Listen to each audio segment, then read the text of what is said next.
뭐가 떠오를 때는 전화에는 이렇게 써놔야 돼요. 이게 금방 잊어버려가지고. 예. 자, 여러분, 오늘 제목이 하나님의 능력인데 두 번째 시간입니다. 사실 우리가 주님의 그 고난과 주님의 그 십자가와 부활을 매주 묵상하고 살아야지, 특정한 절기 때만 그러고 그 다음에 그러 안 하고, 그건 정말 잘못된 것이죠. 그런데 이런 절기를 정해놓은 것은 고난주일, 부활주일 이렇게 우리가 정해놓고 지키는 것은 좀 더 집중적으로 또 그만큼 예수님이 하신 일 중에서도 예수님의 십자가 부활의 사역이 우리의 구원에 결정적인 역할을 했던 의미에서 우리가 이 기간을 정해놓고 좀 더 집중적으로 묵상을 하고 있는 것입니다. 자, 여러분 한번 생각해 봅시다. 십자가 형벌이 얼마나 잔혹한 형벌이었을까요? 우리가 정신을 차리고 좀 더 한 번만 더 생각해 보면요, 이 중에서 십자가 져보신 분 있으세요? 없으세요? 십자가 져보신 분, 십자가 목걸이를 해봐도 십자가를 져보신 분은 없잖아요. 사실 저 같은 사람도 십자가를 져보지도 않은 사람이 십자가를 지라고 설교를 하고 있으니까 좀 모순이죠. 그럼 십자가 형벌이 알려졌잖아요. 인간이 만들어낸 모든 형벌 중에서 가장 무서운 형벌이다, 이렇게 얘기를 하잖아요. 도대체 얼마나 십자가 형벌이 무서울까?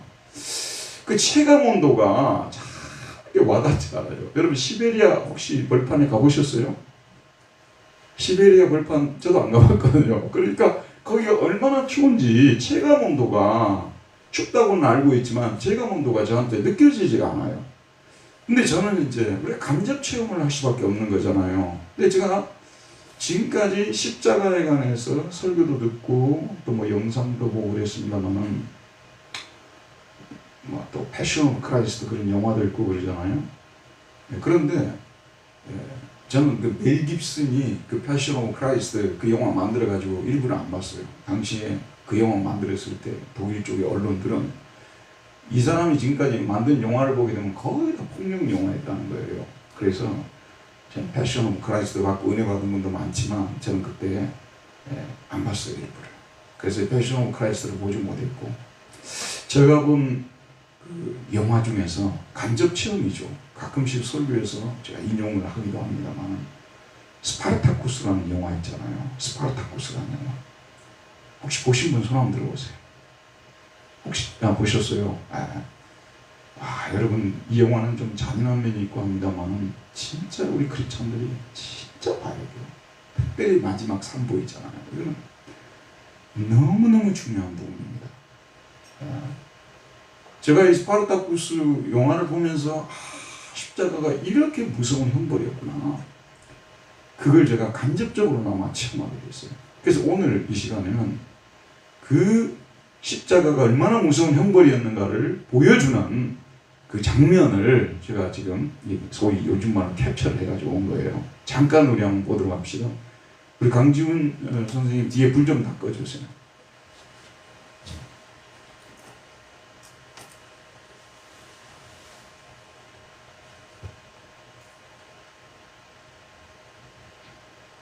이 앞에 불도 꺼야 되나? 이 앞에 불 놔둬야 되나? 네.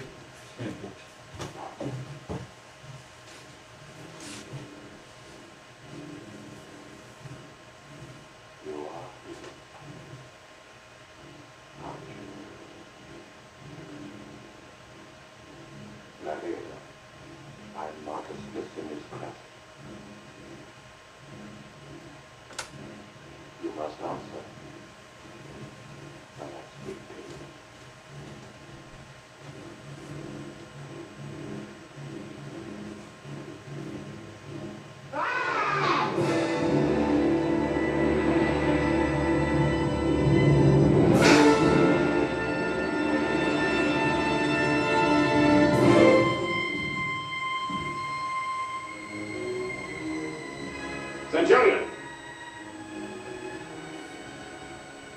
let them fight now. Unchain them. The entire city's been told they'll fight tomorrow in the temple of your ancestors. They will fight now for me, here, and to the death. And the victor shall be crucified. We will test this myth of slave brotherhood. Unchain them!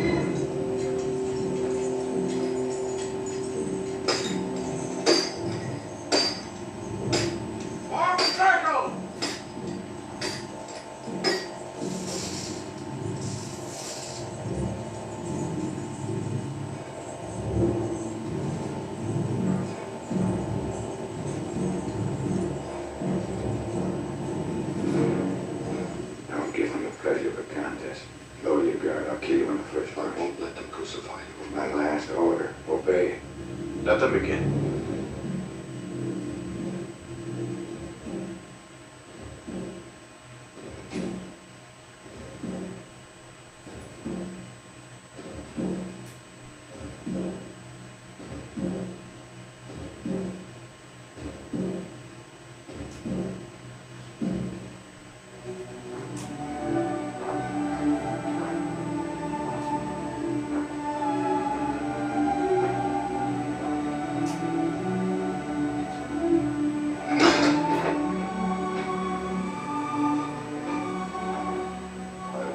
Crucify you.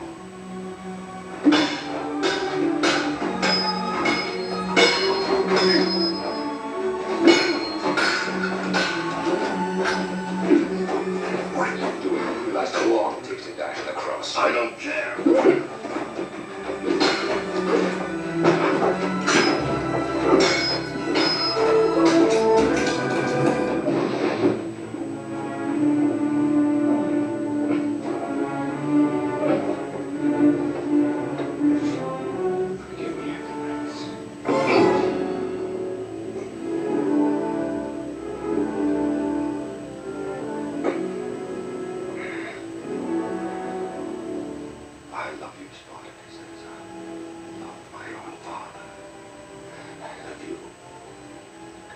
My son that I'll never see.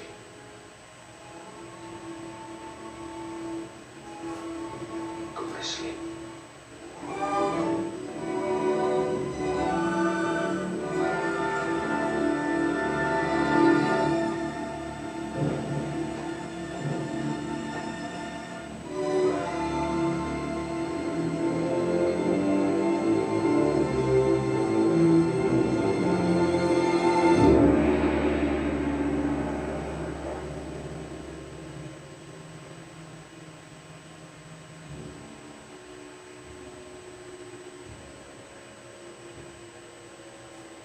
Here's your victory. He'll come back. He'll come back and he'll be millions.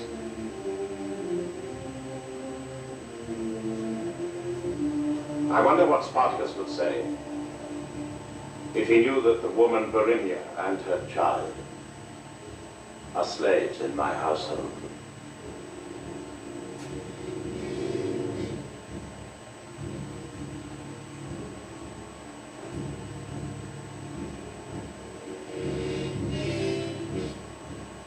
Yes.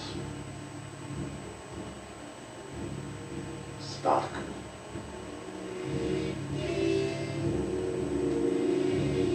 Crucify him. 네, 불 좀 켜주세요. 영상 꺼주시고요. 예, 조금만 부연 설명을 하자면요. 원래 이 스파르타쿠스가 검투사였잖아요. 검투사 몇 명이 반란을 일으키고 도망을 갑니다. 근데 참 예상치 못하게 수많은 노예들이 합류하게 되었고, 그로 인해서 이탈리아 남쪽에서부터 계속, 여러분 그 녹두 장군 전봉줄 있잖아요. 그 생각하면 거의 맞아요. 계속 이렇게 승승장구하면서 로마 쪽으로 오니까 로마 쪽에서 직접 그 원로원에서 크라수스 지금 직접관이죠. 네가 가서 정규군을 데리고 가서 진압하라고 그렇게 해서 지금 이 정규군을 데리고 진압을 한 거예요. 그 사이에 약속을 했던 그 약속을 중간에 어떤 사람이 배신을 해서 결국은 승리를 놓치게 되고 포로가 되는데, 혹시 로마에 가보신 분들은 가보셨겠습니다만 로마로 들어가는 큰 길이 있어요. 그게 아피아 가도라고 하거든요. 아피아 가도에 십자가를 몇 개를 세운 줄 아십니까? 6,000개를 세운 거예요. 6,000명을 이미 처단한 거예요. 6,000명을 처단하고 다들 스파르타쿠스가 자기라고 하니까 가려내지를 못하다가 드디어 가려낸 거예요. 스파르타쿠스를 이제는 가려내고 그 부대장이면서도 절친이었던 아까 말한 안테오니우스요, 이 둘을 결투를 시키는 장면이에요. 그런데 여러분, 제가 참 이 장면을 볼 때마다 십자가 처형이 얼마나 고통스러웠으면, 그 3일 동안 거기에 매달려 있다가 모든 피를 다 쏟고 거기서 그냥 쓰는 얘기로 말라서 죽는 거 아니에요. 그 고통이 너무 심하니까 서로 죽여달라고 하잖아요. 너를 죽여서 십자가 안 지게 하겠다고 그러거든. 이 사람은 당신을 죽여서 십자가를 안 지게 하겠다고. 그러니까 우리는 그걸 간접치 않으면 우리는 몰라요. 십자가의 고통이 얼마나 큰지를. 그러니까 서로 매달리지 않게 하려고 이렇게 서로 죽이려고 하는 이런 모습을 우리가 간접적으로 체험하면서 이 십자가 고통이 얼마나 컸으면 그랬을까. 근데 이게 이 영화 끝까지 보게 되면 참 여러분 꼭 이 영화는 보셔야 됩니다. 마지막 부분에 가면 이 크라수스가 아까 스파르타쿠스의 부인하고 자식을 데려와가지고 자기 부인 삼으려고 계속 회유를 하고 있었던 거예요. 그런데 이제 원로원의 아주 세력이 그야말로 뭐 한때는 최고의 세력을 가졌던 사람이 있었는데, 그 사람도 크라수스한테 잡혀서 죽을 상황이 되어지거든요. 자기가 마지막으로 좋은 일 한번 하고 죽겠다고 하면서 그 아내와 그 아이를 구해줍니다. 그래서 그 어떤 사람을 시켜가지고 로마제국 바깥으로 지금 나가는 과정에서 아피아 가도를 통과하는데 거기에 십자가 다 이렇게 서 있는데 거기에 스파르타쿠스가 매달려 있어요. 근데 그 부인이 그 밑에 가서 스파르타쿠스하고 마지막 대화를 나누는데 거기에서 우리는 이제 프리하게 됐다고, We are free, free 계속 그러고 있습니다. 그게 메시지죠. 십자가가 우리를 자유케 한다는 거 아니겠어요? 그러니까 참 감동적입니다. 저는 십자가에 대해서 뭐 예수님이 십자가에 못을 박히시고 막 가시 면류관을 쓰시고 막 참 뭐 우리가 다 해본 거 아니니까 설명을 하기가 참으로 어려워요. 그런데 이런 간접적으로 설명하는 이 방식이 저한테는 굉장히 많이 와닿습니다. 여러분, 우리의 죄가 얼마나 흉악했으면 예수님께서 이렇게 정말 무거운 형벌을 받으셔야만 했을까. 이번 한 주간 동안 또 이 영화관 보시면서 깊이 묵상하는 그런 시간들을 가졌으면 좋겠습니다. 한 가지 묻고 싶은 것이, 그러면 예수님께서 십자가에 못 박히셔서 이렇게 고난을 당하고 계실 때 엘리 엘리 라마 사박단이라고 외쳤지 않습니까? 하나님이여 하나님이여 어찌하여 나를 버리셨나이까. 아람어로 엘리 엘리 하나님이여 라마 왜 사박단이 나를 버리셨나이까. 이렇게 외치실 때 여러분, 하나님께서는 그 예수님을 구해줄 수 없었던 건가요? 여러분이 아시다시피 충분히 구해줄 수 있었습니다. 그러나 예수님께서 십자가에 돌아가셔야만이, 희생의 제사를 드려야만이, 피 흘려 돌아가셔야만이 저와 여러분이 제사함을 받고 구원을 받기 때문에, 그런 면에서 우리 하나님은 공의로우신 하나님이시죠. 그래서 우리의 죄 때문에 우리를 살리기 위해서 예수님의 절규를 들어주시지 않으셨다는 말씀이 되는 것입니다. 그러면 좀 더 발전시켜서 생각을 해보게 되면요, 그럼 하나님께서 예수님을 십자가에 돌아가시게 두셨는데, 예수님은 그 엄청난 그 빌라도의 법정에서부터 시작해서 엄청난 고난들, 그 다음에 그 십자가를 무슨 힘으로 견디셨을까? 그걸 우리가 좀 생각을 해봐야 돼요. 무슨 힘으로 우리 예수님께서는 어떤 힘으로 그 십자가를 질 수 있었을까? 우리는 능력하게 되면은 부활과만 연결을 시키는, 죽은 자로부터의 다시 살리신 부활과만 연결을 시키는 경향이 있어요. 그런데 사실 하나님의 능력은 예수님의 출생 때부터 시작해서 그 다음에 십자가에 죽으시고 그 다음에 부활하시고 승천하시기까지 계속해서 그 능력이 나타났어요. 예수님의 출생 때 천사가 내다봐 이르되 성령이 내게 임하시고 지극히 높으신 이의 능력이 너를 덮으시리니 이러므로 나실 바 거룩하니는 하나님의 아들이라 일컬어지리라. 여러분, 우리 예수님께서요, 요셉과 결혼을 한 후에 임신을 하고 아이를 낳은 것이 아니죠. 처녀 때예요, 처녀. 그냥 약혼만 한 상태였어요. 그러니까 서로 동침하지 않은 상태. 우리가 동정녀라는 말을 요즘 이제 아이들은 잘 못 알아듣는데 처녀라는 뜻이에요, 처녀. 그런 동정녀에게 아이가 임신이 되었다는 말씀 아니겠어요? 그리고 또 얼마 있다가 아이를 낳았어요. 이름을 예수라라. 어떻게 해서 그런 능력이 어떻게 그럴 수 있느냐? 오늘 말씀은 지극히 높으신 이의 능력이 너를 덮으시니 누가복음 1장 35절에 나오고 지극히 높으신 능력이 그렇게 하는 거예요. 그 다음에 여러분, 그 이후에 예수님의 그 모든 사역들이 요단강에서 세례를 받을 때 성령이 그 위에 비둘기같이 임하시지 않습니까? 성령은 하나님의 영이시고 능력을 행사하는 영이시죠. 그 이후에 예수님의 모든 기적들은 이것은 하나님의 능력으로 되어진 거예요. 그리고 마지막 순환주간에 가서 예수님께서 순환당하시고 예수님께서 고통을 당하는 그 모든 순간순간 한순간도 빠짐없이 하나님의 능력이 그 속에 역사하셨기 때문에 그 고난을 이겨내셨다는 말씀입니다. 그리고 하나님의 능력이 역사하셨기 때문에 십자가를 질 수 있었던 것이고 하나님의 능력이 역사하셨기 때문에 죽은 자 가운데서 다시 살아나게 된 것이고 하나님의 능력이 역사하셨기 때문에 승천하게 되었다는 말씀이 되는 것입니다. 그러니까 예수님의 공생의 전체에 걸쳐서 예수님이 태어나서 돌아가실 때까지 모든 그 상황 속에서 하나님의 능력이 역사했기 때문에 우리 예수님께서 이와 같이 그런 고난의 시간들을 견뎌냈었다는 말씀이 되겠죠.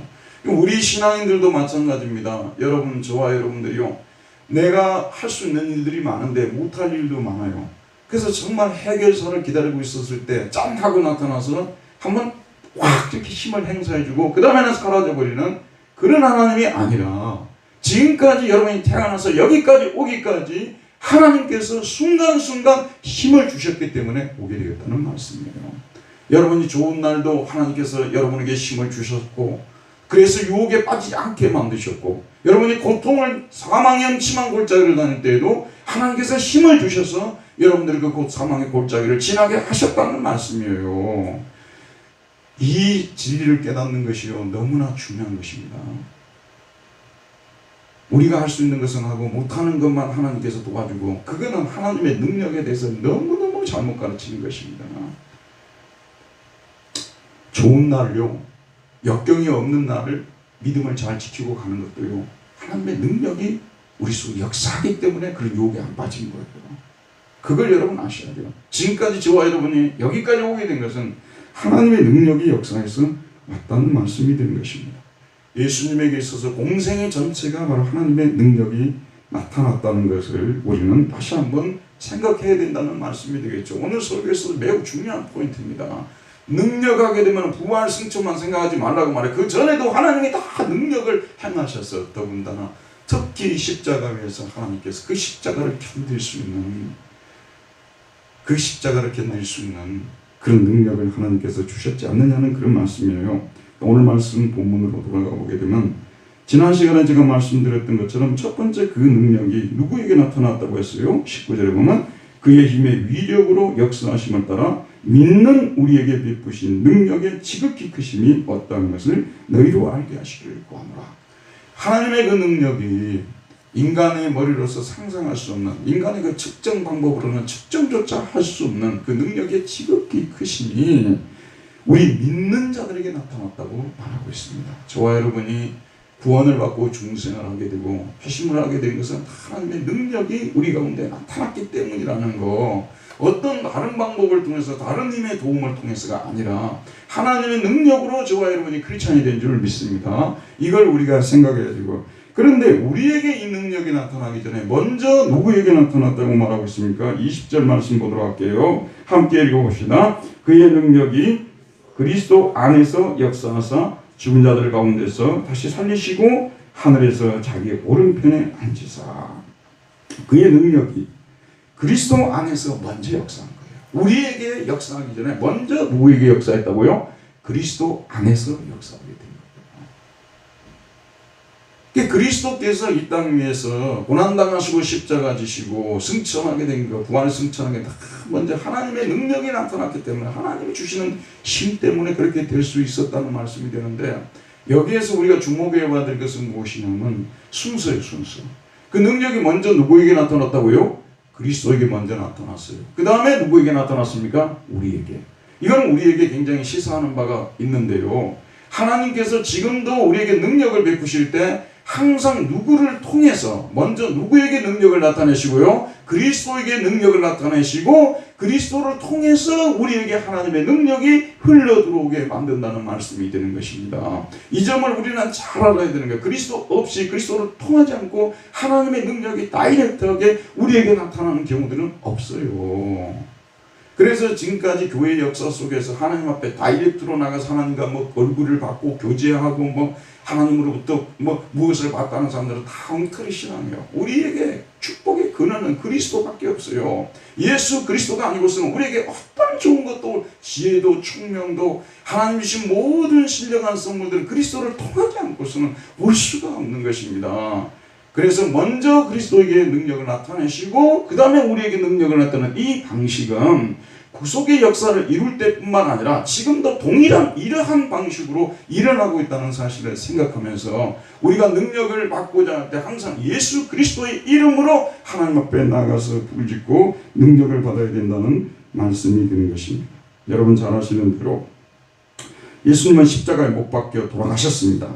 십자가에 못 박히셨을 때 숨이 끊어지는 것 다 이루셨다 하고 돌아가시니라. 숨이 끊어졌다고 말해요. 숨이 끊어졌어요.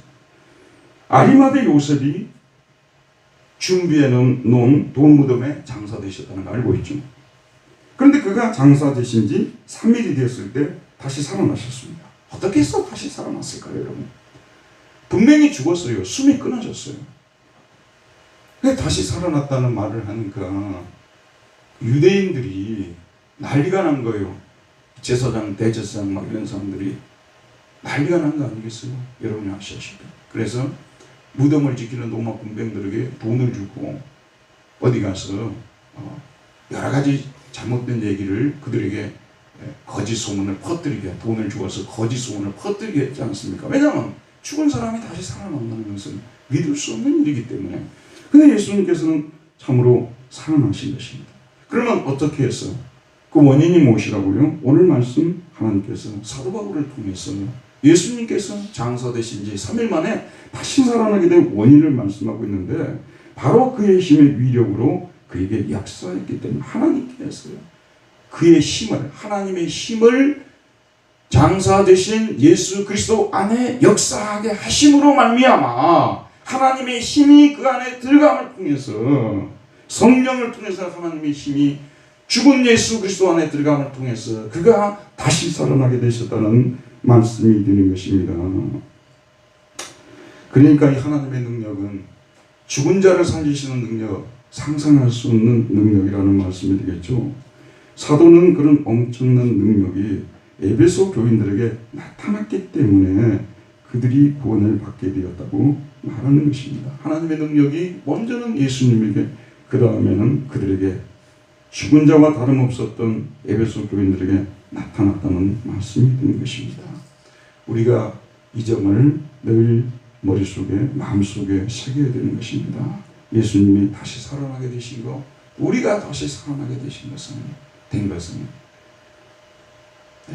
전적으로 하나님의 능력이 역사해서 우리가 살아났다는 것. 그래서 우리는 하나님의 전능하심을 늘 모일 때마다 찬양을 드리지 않을 수 없는 것이에요. 그 능력 때문에 우리가 살아났으니까요. 자, 그 다음에 하나님의 능력은 그를 어디까지 높이셨다고 말하고 있습니까? 하나님의 능력이 그를 어디까지요? 그의 능력이 그리스도 안에서 역사하사 죽은 자들 가운데서 다시 살리시고 하늘에서 자기의 오른편에 앉히사라고 말씀하고 있습니다. 여러분, 하나님의 능력이 어디까지? 저에게 나타난 하나님의 능력은 2층까지 나타났어요. 우리 집이 2층이거든요. 여러분 이제 15층, 20층 사신 분들은 하나님의 능력이 20층까지 나타난 거예요. 하나님의 능력이 어디까지 나타났어요?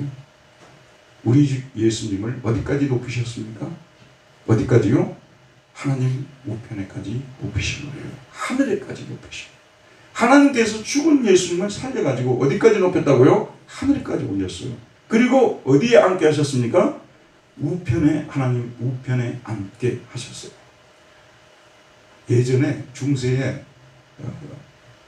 교회에서 목회는 하지 않고 그냥 학교에서 가르치기만 하는 사람들을 스콜라 신학자들이라는 말을 썼어요. 스쿨이라는 말이 거기서 나온 거예요. 학교에서 가르치는 사람들이에요. 이 사람들은 실천적인 사람이 없어요. 그냥 이론적으로 그냥 철학자들이 또는 또 자연과학자들이 무엇을 탐구하듯이 그렇게 하나님을 탐구하는 사람들을 비꼬아서 스콜라 신학자들이라 이런 말을 썼는데요. 이런 사람들은 남이 생각하지 않는 그런 것을 자주 생각하는 분들이에요. 그래서 왼쪽에는 누가 앉았을까? 여러분 왼쪽에는 누가 앉았을까요? 하나님 왼쪽에 지금 누가 앉아 계실까요? 그러니까 이것은 장소적인 의미가 아니고 오른쪽이라는 것은 권세를 상징하잖아요. 하나님께서 우리 예수님에게 모든 권세를 위임하셨다는 말씀이에요. 하늘과 땅을 다스릴 수 있는, 하늘과 땅에 있는 모든 것들을 다 다스릴 수 있는 권세를 우리 예수님에게 부여하셨다는 의미가 우편에 앉으셨다는 그런 뜻이에요. 여러분들 위해서 사도신경을 고백할 때 하나님 우편에 앉으시니 할 때는 항상 하나님께서 우리 예수님에게 이 세상을 통치할 수 있는 하나님의 백성들 모든 하늘에 있는 것들이나 땅에 있는 것들을 통치할 수 있는 그런 권세를 주셨다는 거, 이것을 생각해야 된다 그런 말씀이에요. 아시겠죠 여러분? 자, 그러면 어떤 것들을 통치할 수 있는 권세를 주셨는지 오늘 말씀 21절에 나와 있습니다. 우리 21절 한번 읽어봅시다. 모든 통치와 권세와 능력과 주권과 이 세상뿐 아니라 오는 세상을 일컫는 모든 의림이 뛰어나게 하시고. 만약에 여러분 조선시대에 우리가 이런 말을 읽었으면요 다 귀신 나오는 이야기를 생각했을 거예요. 우리 시골에서 자란 사람들은 어렸을 때요, 그 어르신들이 좀 나이 드신 형님들이나 이런 분들이 꼭 조그만 아이들 데려다 놓고 자기가 어느 날 저녁에 우리는 12모통이라는 데가 있었어요. 12모통이 밤에 우리가 많이 다녔거든요. 그 당시에는 차도 없고 하니까 늘 걸어서 다니고 그랬는데 그 12모통에서 귀신 만난 이야기를 꼭 해줘요. 뭐 다 거짓말이죠. 다 거짓말인데 근데 막 우리는 오싹오싹 하는 거예요. 그리고 당시에는 그런 어떤 귀신이 있다고 사람들이 다 믿고 정말로 두려워했어요. 두려워했다니까요. 그러니까 귀신이 있고 막 이런 얘기들 많이 우리가 들었지 않습니까? 근데 에베소라는 그것도 똑같은 상황이었어요. 여러분 잘 아는 아데미 여신이 사실은 인간의 운명을 결정한다고 그 사람들은 믿고 있었고, 또 그 밖에도 많은 뭐 어떤 통치자라든지 어떤 권세자들라든지 또 어떤 사람이 죽어 뭐 이런 힘에 대한 그 얘기들, 권력에 대한 권세에 대한 이야기들이 소위 말해서 눈에 보이지 않는 권세와 눈에 보이는 권세, 이런 것들이 에베소라는 지역을 완전히 지배를 해가지고 그런 힘으로부터 사람들이 빠져나오지를 못하는 거예요. 우리가 여러분 성장할 때, 좀 어르신들 세대가 성장할 때 되면 굿도 많이 했어요. 왜냐하면 그런 그 악신들을 물리쳐야만이 건강해질 수가 있고 복이 임할 수 있다고 생각했으니까 국 같은 것도 많이 했어요. 그리고 그런 힘에 우리가 사로잡히기도, 실제로 사로잡히는 막 그런 일들도 일어나게 돼서 가장 마을마다 가보게 되면 귀신 들린 사람 한두 명씩은 있고 그런 세대에 우리가 성장했어요. 여러분 에베소 교회가 그랬어요. 그런 가운데서 하나님이 은혜를 베푸셔서 이와 같이 말씀을 전하게 해주시고 그들이 그렇게 나왔다는 거예요. 그래서 오늘 이 말씀을 통해 들어보세요. 여러분 우리 예수님의 그 권세는, 우리 예수님의 그 파워 있잖아요. 우리 예수님의 그 권능은 지금 열거하고 있는 파세스 아르케스, 이건 뭐냐면 모든 통치자를 말합니다. 하늘과 땅의 모든 통치자. 그 다음에 권세, 엑수시아, 이거는 영적 권세를 말하든지 세속적 권세를 말하든지 그런 권세 잡은 자들. 그 다음에 디나미오스, 능력을 행사하는 사람들. 주로 이거는 무당들이라든지 이 귀신 쫓아내는 그런 사람들 있잖아요. 이런 사람들을 갖다가 말하는 거예요. 이걸 히라보는 디나미오스, 능력이라고. 그 다음에 주권, 큐리오테토스라 해서 소위 주라고 불리워지는 것들. 이게 하늘에서든지 땅에서든지 이런 모든 그런 힘들 있잖아요. 인간들에게 힘을 행사한다고 하는 그런 모든 것들 위에 무슨 단어를 쓰냐고 하면은 히페라노라는 말을 쓰고 있습니다. 그 모든 그런 권세들 위에 우리 주님의 권세가 그것들 위에를 갖다 영어로 뭐라고 하죠? above라고 하죠. 그것들 위에 있다고 말하는데 NIV 성경에서는 이걸 좀 더 강조하기 위해서 그냥 위에라고 하면은 부족한 거예요. 그래서 앞에다 파를 붙였어요. 파 above라고 했습니다. 그것들 훨씬 위에 있다고 말합니다.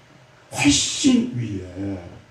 그러니까 그런 것도 인간들에게 사실은 이 귀신들도 역사를 하고 행사하는 사실이에요. 그러나 우리 주님이 가진 그 권세, 그 파워는 그런 것들 훨씬 뛰어넘어서 참 그 위에 있기 때문에 그런 권세들과는 비교할 수 없고 그런 권세를 가지고 이 세계를 통치하신다는 것을 말씀해 주고 있습니다. 하나님께서 이 세계와 교회를 통치할 수 있는 모든 권세를 누구에게 위임해 주셨냐고 하면 우리 주 예수님에게 위임해 주셨다는 것을 오늘 말씀해 주고 있어요.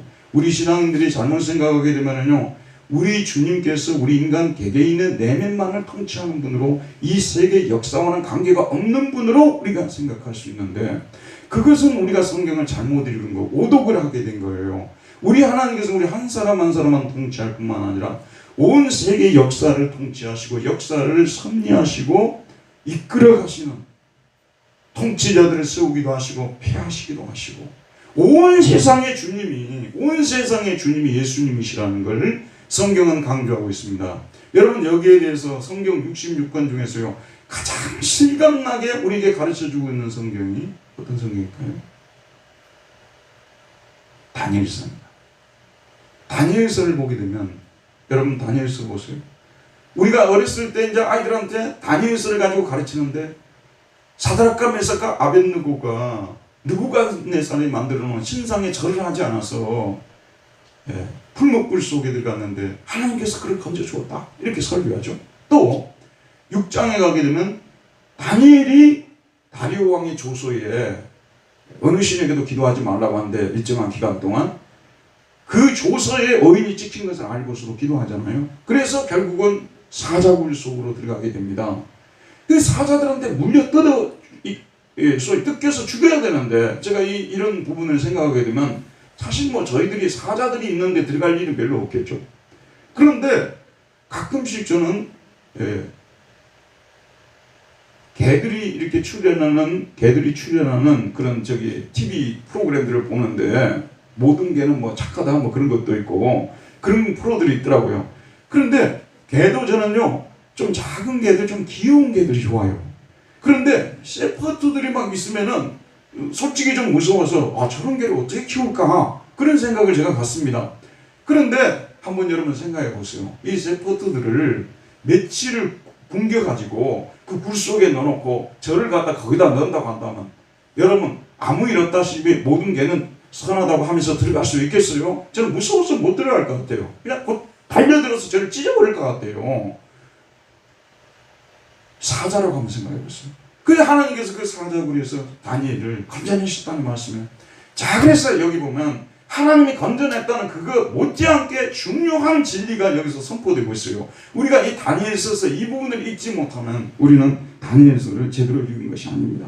다니엘서 6장 26절 27절에 보면 다니엘이 하나님 앞에서 떨며 두려워할지니 이거는 페르시아 왕 다리오라고 우리만은 번역했죠. 다리우스가 지금 고백한 거예요. 다니엘이 하나님 앞에서 떨며 두려워할지니 그는 살아계시는 하나님이시요 영원히 변하지 않으실 이시며 그의 나라는 멸망하지 아니할 것이요 그의 권세는 무궁할 것이며 그는 구원도 하시며 건져내기도 하시며 하늘에서든지 땅에서든지 이적과 기술을 행하시는 이로써 다니엘을 구원하여 사자의 입에서 벗어나게 하셨습니다.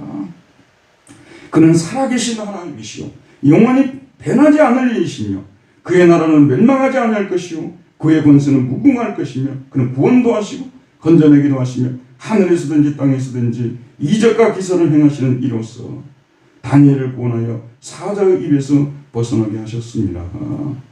이 다니엘서 여기까지 읽어야만 제대로 읽은 것입니다. 여러분, 우리가 아셔야 될 것은 하나님께서 우리 주님을 하나님 우편에까지 그 능력으로 높이신 것은요, 우리 예수님을 온 세상의 주인으로 세우신 거예요. 온 세상에 모든 이름 위에 뛰어난 이름을 주신 것이고요, 모든 힘이라는 이름들 다 그 앞에 굴복하도록 만들어 놓으신 것이에요. 그래서 온 세상을 통치하시는 분은 얼른 보게 되면 푸틴이나 시진핑이나 바이든이나 이런 사람들이 통치하는 것처럼 보이지만, 성경적으로 보자면 누가 통치한다는 거예요? 하나님께서 통치하신다는 것을 우리는 잊지 말아야 되는 거예요. 우리 교회 안에서 우리를 통치하시는 분이신가 동시에 이 세계 안에서 세계 역사를 주관하시고 통치하시는 분이시라는 거. 그래 우리가 이런 하나님을 만나야 되는 것입니다. 그럴 때만 우리가 정말 살아계신 하나님을 경험할 수 있어요. 그럼 봅시다, 여러분. 우리가 이 교회 생활을 잘해야 되는 거예요. 우리가 이 세상에 살아가면서 마귀에게 유혹을 받고 또 신앙의 시험을 받기도 하죠. 이럴 때 우리가 그 시험에서 건져달라고 하나님께 기도하는 거예요. 또 우리 여러분들이 지금 이제 가지고 있는 또 신앙생활할 때 다가오는 그런 여러 가지 시험들에서 우리 건져달 기도해야 되는 동시에 지금 여러분들이 하고 있는 일들이 있지 않습니까? 자녀를 키우는 일이 있죠. 사업을 하는 일이 있죠. 사회생활을 하는 일이 있죠. 자, 여러분, 이런 일들에 대해서 우리가 기도해야 되겠어요? 안 해야 되겠어요? 기도해야 되겠습니까? 안 해야 되겠습니까? 하나님은 거기서도 하나님이시라는 거예요. 정말로 중요한 신앙 고백이에요. 들어보세요. 저는 유럽 같은 데서 16년 있다 온 사람 있잖아요. 거기는 기독교를 문화기독교로 만들어버렸어요. 잘 들어보세요, 여러분. 교양인, 문화인, 도덕교사 예수님으로 만들어놨단 말이에요. 이런 신앙을 가지면서요, 가지게 될 때 결정적으로 문제가 되는 것이 뭔지 아십니까? 자신의 삶 속에서 일어나는 모든 일들 속에 하나님의 주되심을 인정하고 그런 모든 일들 속에서 하나님이 나를 건져달라는 그런 기도를 할 수가 없습니다. 정말이에요. 이분들이 토요일이 되게 되면은 바 콘서트라든지 그런 걸 개최하고 기독교 행사 같은 걸 많이 해요. 입으로는, 교리적으로는 오늘도 우리가 입교 문답을 했습니다만은 그 사람들도 콘피르마치온이라 해서 카톨릭의 견진 같은 것을 15살 정도만 했어요. 시험이 얼마나 까다로운지요. 웬만한 신학교 졸업하는 것처럼 그렇게 가르쳐놔요. 재밌는 게 뭔지 아세요? 그 콘피르마치온 축하하고 어쩌고 나면 그 사람들 교회를 안 나와버려요. 그런 말도 안 되는 엉터리 같은 일이 뭐냐고 말이에요. 그런데 실제로 그분들은 또 절기 때가 되면은 이 부활절 같은 데가 되면 오스턴이 있고 오스턴 몬탁이 있고 오스턴 손탁이 있고 막 이런 거 막 카프라이탁이라고 하는데 이거는 또 금요일을 말하는 성 금요일 그다음에 오스턴 몬탁은 부활절 다음 월요일 막 이런 절기를 지키고 막 성령 강림절 지키고 그러는데요. 입으로는 하나님이 어쩌고 막 하나님이 뭐 어쩌고 하는데 하나님의 그 능력을 삶 속에서 그 능력이 오늘도 나타날 수 있다는 것에 대해서는 전혀 믿지를 않습니다. 여러분, 이런 신앙이 절대 되지 마세요. 제가 그래서 이 문화기독교라는 것을 비판하는 거예요. 이론적으로는 다 알고요. 이 문화기독교의 문제점이 뭔지 아십니까? 하나님의 능력을 안 믿어요. 입으로만 믿지 절대 안 믿어요. 그러니까 조금 어려운 일이 생기지 않습니까? 자기에게 고통스러운 일이 나게 되면 자기 혼자 해결하려고 하지 하나님께 나가서 부르지 기도 안 하는 교회가 되는 거예요. 그 기도 안 하는 그리스도인이 성립해버리는 거예요. 저 말을 헛되이 듣지 마세요. 여러분, 이런 일이 있을까 하죠? 이런 일이 너무 많아서 탈이에요. 우리 한국교회도 그걸 그대로 닮아가고 있어요. 원래 이 문화기독교라는 건 소득이 높아지고 선진국이 되면 자연스럽게 나타나는 거예요. 왜냐면 이제 부족한 것이 없으니까 구할 것도 없어지는 거죠? 그렇게 생각하지 마세요. 나에게 구할 것이 없으면요, 내 곁에 있는 사람들이 그런 상황에 놓여 있어요. 우리는 그들을 위해서 기도해 줄 수 있어요. 이렇게 살아계신 하나님을 매일매일 체험하고 살아야지. 여러분도요, 여러분이 가지고 있는 신앙의 패턴들이 있고요, 습관들이 있을 거예요. 그러나 잘못된 것은 고쳐야 됩니다. 매일매일 우리는 하나님 앞에 결사적으로 기도해야 돼요. 그냥 대충 기도하고요, 기도하는 흉내만 내고요. 여러분, 그런 걸 하나님 모를 줄 아십니까? 그리고 하나님께서 그런 그리스도인을 좋아할 것 같습니까? 좋아하지 않습니다. 매일매일 결사적으로 기도해야 되는 거예요. 매일매일 하나님의 소원이 나의 소원이 되게 하시고 하나님의 소원이 이 땅에 이루어지게 해달라고. 주기도문 오늘 우리 교회식 애들 가르치면서요, 주기도문이 하나님의 소원이 반영되어 있는 거예요. 하나님의 소원이 반영되어 있는 거니까요. 그의 나라가 이 땅에 임하게 하는 하나님의 소원이에요. 그의 이름이 거룩하게 되는 것이 하나님의 소원이라니까요. 그게 우리의 소원도 되어야 되는 거예요. 그 소원이 이 땅에 이루어지도록 우리가 날마다 하나님 앞에 기도해야 되는 것이지, 간절히 찾지도 않고 간절히 부르짖지도 않고 필요한 것도 없고 그래서 어떤 분들은 뭐라고 기도하냐 하십니까? 제가 잘하고 있으니까요, 방해만 하지 말아달라고 이렇게 기도하고 있어요. 이런 그리스도인이 이 세상에 지금 얼마나 많아지고 있는지 모르겠습니다, 여러분. 여기 옆에 보니까 선한목자교회 유기성 목사님이라는 분이 하루에 1시간 기도하기 뭐 이런 책을 써놓으십더라마는, 그것도요, 이 하나님에 대해서 올바른 그런 신앙을 가지고 기도하지 않는 것은 의미가 없어요. 시간 때우기요. 진짜 여러분은 살아계신 하나님을 믿어야 되는 거예요. 죽은 자를 살리시고 하늘에까지 높이시고 모든 힘들을 제압하시고 이 세계를 통치하고 이끌어 가시는 그 하나님에 대해서 우리가 믿어야 되는 거예요. 그래서 우리의 기도가 교회의 성도들을 위한 기도도 돼야 되지만 나라를 위한 기도도 그래서 우리가 하는 것이고, 왜냐하면 하나님이 세계의 통치자니까. 그래서 지금 미얀마에서 일어나고 있는 이전에 강수사태와 같은 이런 강주 민주화 운동이죠. 이런 지금 일들이 벌어지고 있을 때 하나님이여 속히 이런 일이 잠잠해지게 해달라고, 더 이상 피가 흘려지지 않게 해달라고 우리가 하나님 앞에 두 손을 들고 기도해야 되는 거예요. 왜냐하면 하나님이 역사의 주인이기 때문에. 진짜 우리 신앙생활요, 진짜 여러분들이 하는 척 하지 마세요. 하는 척 하는 것은 아무 도움이 안 됩니다, 여러분. 그래도 내가 교회 안 다니는 것보다 낫겠지, 뭐라도 이렇게 빌어놓으면 좋겠죠, 저희 교인들 속에는 그런 분들이 별로 없으리라고 생각합니다만은요, 그거는 본인들한테 아무런 도움이 될 수 없어요. 하나님을 믿는다는 것은 엄청난 행위를 하고 있는 거예요. 우리의 삶 속에서 얼마나 놀라운 역사들이 일어나. 모든 사람이 저 사람이었으면 이미 쓰러질 사람이었지만 그리스도인은 거기서 일어나는 거예요. 왜냐하면 힘을 주시니까. 이런 살아있는 여러분 신앙생활을 하시기를 바랍니다. 이 고난주간을 맞이해서 우리 믿는 자들에게 나타나신 하나님의 능력, 먼저 예수 그리스도에게 나타났고 그 다음에 우리 믿는 자들에게 나타나신 이 하나님의 능력, 날마다 우리는 구해야 되는 거예요. 그러므로 우리는 긍휼하심을 받고 때를 따라 돕는 은혜를 얻기 위하여 은혜의 보좌 앞에 담대히 나아갈지니라. 여러분도 어떤 때는요, 여러분을 사랑하기도 해야 되지만요, 여러분의 위선과 여러분의 가식을 공격할 줄도 알아야 돼요. 여러분이 얼마나 하나님 앞에 포장하고 살고 거짓말도 잘하고 믿는 체 하고 사는지, 실제 하나님의 능력을 믿지 못하고, 여러분이 다 망했어도요, 하나님께서 일으키시면 하루아침에도 일어날 수 있는 게 신앙이에요. 우리는 그런 신앙 지금도 가져야 되는 것입니다. 가정에 지금 어마어마한 문제들이 터졌어요. 하나님께서 그 문제를 손을 뻗치시기만 하시면 그 문제 해결될 수 있다는 우리가 믿음을 가지고 신앙생활을 해야 된다는 거예요. 절대로 변할 수 없다고 생각하는 그 사람도 내가 열심히 기도하면 하나님께서 때가 되면 그 사람도 변화시킬 수 있다는 믿음을 가지고 우리는 살아야 되는 것입니다. 이런 신앙이 안 되는 이유가 뭐냐면 경제적 부여 때문에 그래요. 경제적 풍요가 되어지게 되면요, 그래서 나는 여러분들한테요, 우리가 보통 지금 살면서 여러 가지 그 돈을 증식시키기 위한 그런 방법들을 하는데 그런 거 너무 좋아하지 마세요. 하지 말라는 얘기죠. 아니면 가만히 있는데 돈이 그냥 몇천만 원씩 들어와 버리면요, 기도할 일도 없어져 버려요, 여러분요. 그래 놓고 어떻게 하나님 앞에 나가서 담대히 기도하겠습니까? 일용할 양식도 없을 때 우리는 하나님 앞에 진실하게 설 수 있는 거예요. 작은 것에 만족할 줄 알아야 되는 것이고요.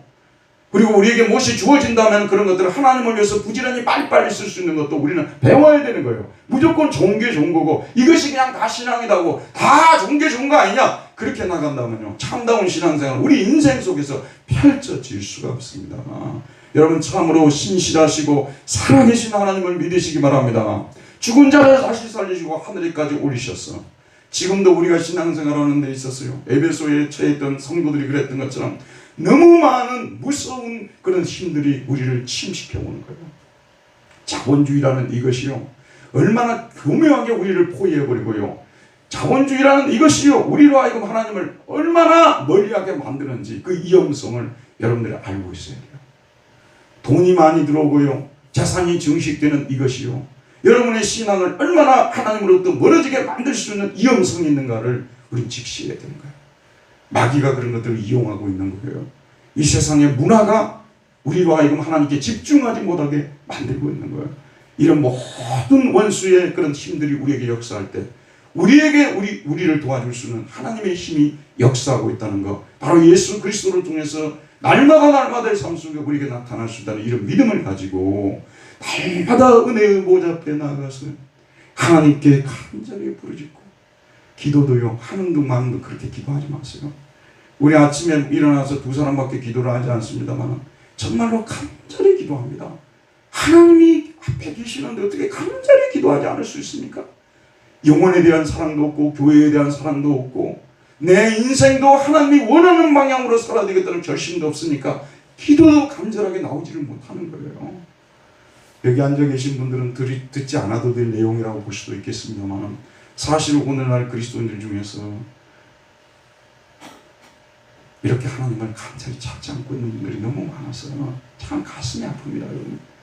진짜 하나님은 살아계신 하나님이십니다. 우리는 이 믿음 다 붙잡고 죽은 자는 살리신 하나님, 모든 힘에 뛰어난 이름, 모든 이름에 뛰어난 분 예수 그리스도, 그분이 우리를 모든 유혹에서 건져주시고 모든 시련을 극복하게 해주시고 그로 인해서 마침내 하늘나라를 우리에게 상속받게 하신다는 그런 믿음을 가지고 자, 여러분 다시 한번 분투하면서 일어서기를 주의 이름으로 축원드립니다. 은혜로우신 우리 아버지 하나님, 오늘도 우리 아버지 하나님이시여 이 말씀에 비추어오면서 우리도 에베소 교인들처럼 눈이 멀어서 신앙도 없고 믿는 자의 그런 모습만 껍데기만 가지고 있지만 속은 텅 비어서 정말 하나님도 찾지도 않고 그 힘들 앞에 굴복하고 있으면서도 벗어나려고도 하지 않냐고 세상 문화에 휩쓸려서 사람들이 좋아하는 삶의 방식을 쫓으며 하나님을 위해서 거룩하게 살고자 하는 발버둥도 없고 하나님이 기쁘시는 일을 위해서 헌신하고자 하는 마음도 없는 그런 참으로 휩쓸려 떠내려가는 그런 신앙생활을 하고 있지는 않은지 다시 한번 주님의 부활의 능력을 생각하면서 하늘에까지 높이신 하나님, 왜 우리 주님을 거기까지 높이셨는지 우리를 돕기 위해서라는 것을 다시 한번 생각하면서 날마다 은혜의 보좌 앞에 나가 담대히 기도하고 하나님의 힘을 받아서 공급받아서 그 힘으로 모든 어둠의 세력들, 모든 권세들을 물리치고 승리하는 우리 모두가 되게 하여 주옵소서. 예수님 이름으로 기도하였습니다. 아멘.